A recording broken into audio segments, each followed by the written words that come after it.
against Center Grove Central with both teams losing tough games. However, the wrestling team had a match last night against Northview and had 68 to 64 win. Congratulations! Tonight's swim meet against Fall Creek is at LC and starts at 6:30.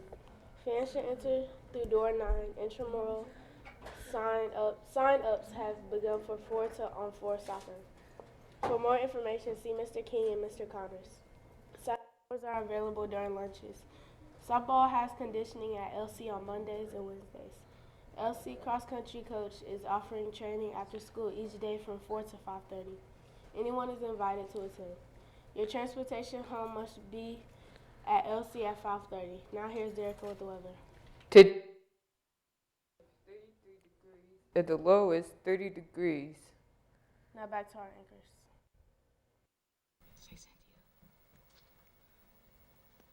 Thanks and morning. Thanks, Cynthia and Derica.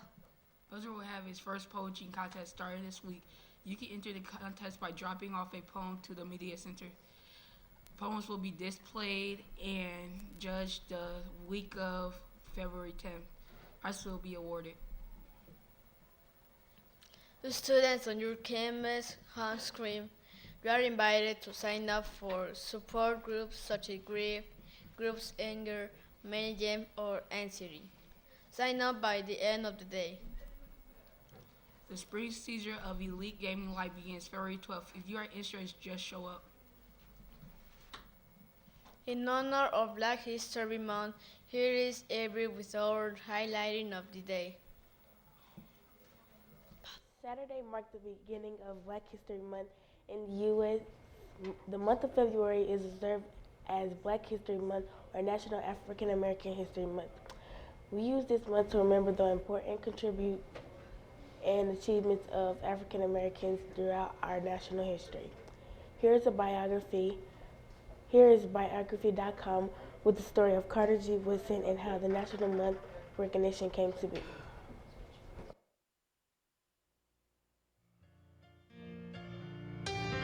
African American history dates back to the colonial period, when Africans were brought to the colonies as slaves. Yet Black history was largely ignored by historians and the general public until the 20th century. At the forefront of the push to bring Black history into public consciousness was a scholar and son of former slaves, Dr. Carter G. Woodson. Born in Virginia in 1875, Carter Woodson escaped poverty through education, ultimately receiving a doctorate from Harvard University in 1912. Throughout his studies, Woodson had noticed that the role of African Americans in American history was either misrepresented or missing altogether from the history books. Determined to encourage Black studies and tell the stories of his people, he founded the Association for the Study of Negro Life in 1915. A year later, he began publishing the Journal of Negro History, now known as the Journal of African American History. Page by page, African Americans wrote themselves back into the history books. Encouraged by a swell of support, Woodson organized the first annual Negro History Week in 1926 for the second week of February to coincide with the birthdays of both Abraham Lincoln and Frederick Douglass.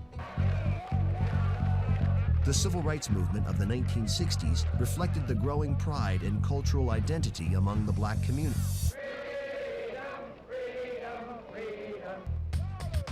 By the nation's bicentennial in 1976, African Americans were embracing their heritage and reminding America that Black was beautiful.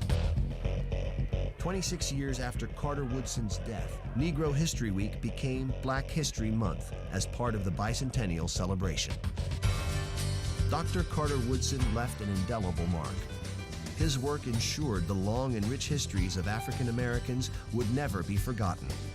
Black History Month continues his legacy. We honor the people and their achievements in celebration of the African American experience.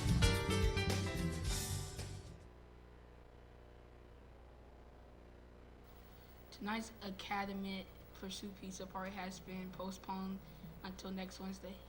Today's random fact is MA stands for Mars and Murray. The quote of the day is from David Simpson. The beauty of love is that in giving it away, you are left with more than you had before. The celebrity birthday for today is a R&B singer Bobby Brown. Now to Mr. Birdman and Mr. Smith with the rest morning announcements. Following the end of the announcements, any students who have not met with Mr. Jackson in the cafeteria will need to go at that time. Have a great day, Bruins. Morning, Bruins. Yesterday, Mr. Smith and I got on to talk about our cafeteria and our expectations in there for keeping it clean, for taking care of your area, making sure that you take up all your trash and trays.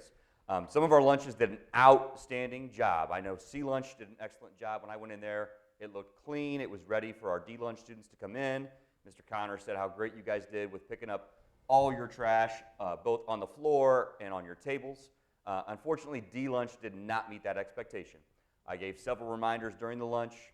Some students heeded those reminders and cleaned up. However, as Mr. Landers and I went table to table and reminded everyone to take all trash, all trays, we still had students who left trash on the table, left trash on the floor, were not responsible for their area. So unfortunately, D Lunch will not be allowed to get extras today. I also want to add to the students, it's not just about keeping the cafeteria clean. It also includes trays and your behavior in the lines. If you are rude, disrespectful to our cafeteria workers, that will also warrant no extras the following day. Some of you have thrown trays, perfectly good, brand new trays, into our trash cans. That is destruction of property. And if you were caught doing that, you will be treated with the same consequences that a student would if they vandalized a classroom or vandalized a bathroom. That is basically stealing from our taxpayers, and that is unacceptable. So you are expected to take your tray up to the counter and turn it in to be washed. If you throw it in a trash can and we catch you doing this, you will face severe consequences. So C Lunch, you will have extras today. D Lunch, we've got to do a better job. That is not going to cut it. You did better, but it did not meet our expectations. Concerning 7th grade lunches, A Lunch. A Lunch was probably the best it has been all year long. After talking to Mrs. Neal at the end of A Lunch, everybody was responsible for their area. They took their trays up, and they cleaned up your own messes. The only slight thing I say we need to work on at A Lunch is making sure that you're not dumping the trays in the trash can. Mrs. Neal and I picked up a few trays out of the trash can, but other than that, A Lunch was the best it has been all year, so continue the good job, A Lunch. B Lunch, different story. As you know, Mr. Connors and Mr. Jackson are in there for B Lunch.